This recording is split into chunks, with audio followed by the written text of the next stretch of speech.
अनुभवी ज्ञानाला आधुनिक तंत्रज्ञानाची जोड, तत्पर उपचारांना माया ममतेची जोड. हे आहे कोल्हापुरातील Sai Sparsh children's hospital. Doctor Vyankatesh Tarkasband, doctor Vijay Gawade आणि डॉक्टर अमोल गिरवलकर यांचा प्रदीर्घ अनुभव आणि बालरोग क्षेत्रातील प्रावीण्य यामुळे साई स्पर्श हॉस्पिटल आहे 0 ते 18 वयोगटातील बालकांचं आरोग्य जपणारं विश्वासार्ह हॉस्पिटल.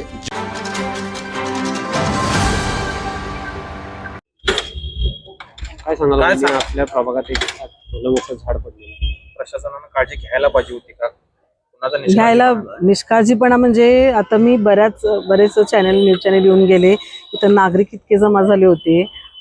खरं तर आपल्या सर्वांनाच माहिती आहे की जीबी मध्ये किती वाद होतात आणि स्टँडिंग मध्ये किती वाद होतात.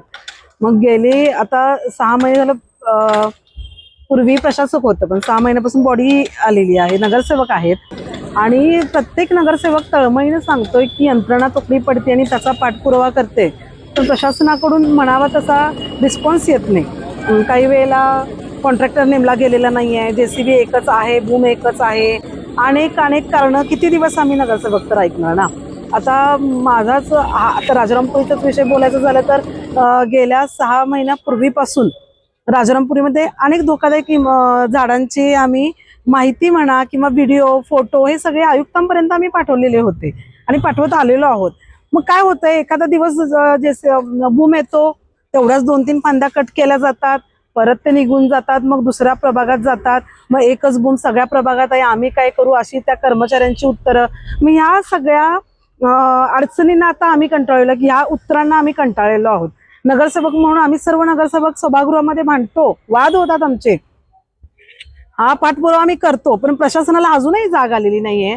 आता राजारामपुरी मधली ही सकाळची काल एक घटना अशीच घडली, ही आजची दुसरी घटना. इथं सुदैवानं जीवितहानी झाली नाही, पण प्रचंड मोठं नुकसान झालेलं आहे. काही व्यापाऱ्यांचं नुकसान इथं झालेलं आहे. रस्त्याच्या त्या साईडला असलेलं झाड मुळासकट निघून बिल्डिंगच्या अगदी 2-3 मजल्यावरती ते पडलं, अगदी त्यांच्या बाल्कनीतून घरात घुसलं. इथं झाडांचं, आता या दादांचं झाड वाहनाचं गाडीचं नुकसान झालेलं आहे, त्याची भरपाई आता प्रशासनानं दिली पाहिजे. व्यापाऱ्यांचं जे नुकसान झालेलं आहे त्याची भरपाई ही प्रशासनानं दिली पाहिजे.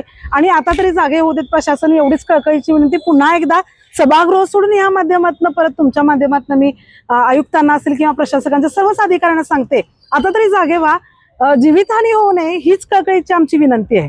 प्रशासन एखादा बळी गेल्यानंतर प्रशासन जाग होईल. अहो ते महाराष्ट्रातल्या किती घटना आपण बघतोय, पुण्यासारख्या ठिकाणी म्हणा, आता ताराबाई पार्क मध्ये परवा घटना घडली, लहान मुलं आपल्या महाराष्ट्रामध्ये पुण्यासारख्या ठिकाणी लहान मूल दगावलं.